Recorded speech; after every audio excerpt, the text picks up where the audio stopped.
Let's welcome in Mithra Warrior. She is Citi's North America Head of Capital Introduction right here with us back at Post. Nice to see you again. Great to be back. How would you describe sort of the feeling in the hedge fund world, the big money? What are they doing? So coming into 2025, there's a lot of exuberance. 2024 was a good year. Now there's a risk-off tone, certainly, from our clients. Our PB data shows that coming into February, up until mid-February, gross exposures were at a 2-year high. Since then, they've come down pretty significantly, but net exposures have come down even more. Because of uncertainty, because of tariffs? I mean, as you said, there was a tremendous amount of optimism after the election. And at least today, it feels like it's dissipated because of all of the uncertainty. What do you think? This is certainly a result of the uncertainty, and it's a feeling that it's a market that trading strategies do well in. And so there's a lot of hedging. Our stock loan group noted that the last week of February saw the highest short interest year to date.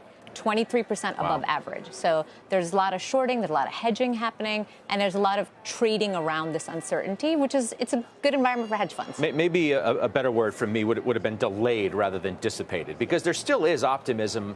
It's just pushed. Correct. And in the conversation I had yesterday that I had referenced before as well with the former Dallas Fed president, talking about the animal spirits and doing deals and what people are thinking. It's not no, it's just not now. Correct. Is that how you think the larger investor community is thinking? Well, and you talked about deals. One of the things that people were really excited about was the IPO environment, the M&A environment, and there was a feeling that there'd be this rush of deals. That hasn't yet materialized, but there's an expectation that it will still come, maybe delayed, not quite dead. But what does that mean for, sector moves and sector rotations and things like the financials and private equity? Right. A terrible week. Right. I think this is where hedge funds truly have an opportunity to shine. The ability to short, the ability to be nimble, the ability for portfolio construction and sizing. I mean, areas like biotech, that's why they continue to be interest there for active engagement and active investing, right? Because you can trade around these names. Yeah, I mean, healthcare obviously has been the best performing, or certainly one of them from the year. What about tech?